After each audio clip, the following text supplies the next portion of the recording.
শুভ সন্ধ্যা। ক্রিয়েটিভের ইন্টেরিয়রের পক্ষ থেকে সবাইকে জানাচ্ছি আন্তরিক শুভেচ্ছা অভিনন্দন।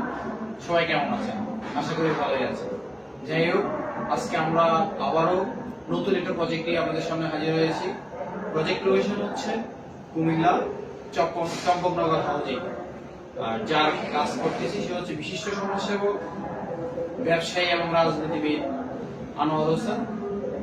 যাই হোক, আজকে আমরা প্রথমে শুরু করতে যাচ্ছি একটা বিউটিফুল লুক দিয়ে। বেস্ট আইডিয়াটা দেওয়ার চেষ্টা করেছি এবং আমাদের যে ক্লায়েন্ট আছে ওনার সহযোগিতায় আজকে আমরা এই কাজটা সুসম্পন্ন করে ওনাদেরকে হ্যান্ড ওভার করবো। যাই হোক, এখানে আমরা দৃষ্টিনন্দন একটা বাগানের চিত্র ফুটে তোলার চেষ্টা করেছি। তার পাশাপাশি হচ্ছে যে এই সাইডে আমরা কিছু ওয়াল প্যানেলিং কাজ করেছি। ওয়াল প্যানেলিং এর সাথে সাথে কিছু ফুলের টপ রাখার চেষ্টা করেছি। এটা হচ্ছে একটা বারান্দার লুক। তারই সাথে সাথে আমরা যেটা করার চেষ্টা করেছি তার রুমের ভিতরে যাই হোক, এই রুমের টোটাল জিনিসটা আমরা বিভিন্ন ভাবে বিভিন্ন ধরনের জিনিস দিয়ে আমরা তৈরি করার চেষ্টা করেছি। এখানে একটা আমরা টিভি ক্যাবিনেট করেছি। টিভি ক্যাবিনেটটা বিভিন্ন এসপিএল বোর্ড এবং ডাব্লিউপিসি বোর্ডের সমন্বয় করার চেষ্টা করেছি।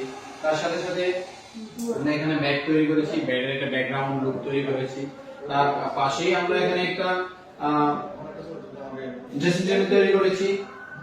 তার পাশে হচ্ছে যে যেহেতু উনি ওনার ছেলে অস্ট্রেলিয়া থেকে উনি একটা সুরেক করার চেষ্টা বলেছে, তার রুমের ভিতরেই একটা সুরেক করার জন্য আমরা একটা দৃষ্টিনন্দন সুরেক করেছি, যেটা যেটা আমরা স্লাইডিং এখানে গ্লাস ইউজ করেছি।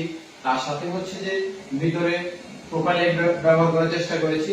তার পাশে হচ্ছে যে এখানে একটা ওয়াল ডিজাইন করেছি। ওয়াল ডিজাইনের সাথে আমরা লাইট করেছি এবং এটা কাজের কম্বিনেশন। তার পাশে হচ্ছে যে আমরা একটা আলমিরা তৈরি করার চেষ্টা করেছি। আলমিরার মাঝখানে একটা ক্লোজেট তৈরি করেছি, যেটা গ্লাসের করেছি এবং ভিতরে আমরা কিছু লাইটিং করার চেষ্টা করেছি, প্রোফাইল লাইট ইউজ করেছি। তার সাথে হচ্ছে যে আমরা সিলিংটা সিম্পলের মধ্যে কিভাবে ভালো করা যায় সেটা চেষ্টা করেছি এবং সেটাই আমরা এখানে আপনাদের সামনে প্রেজেন্ট করার চেষ্টা করেছি। সবাই ভালো থাকবেন। সবাইকে আবারও আন্তরিক শুভেচ্ছা জানাচ্ছি ক্রিয়েটিভ এর পক্ষ থেকে। Good night.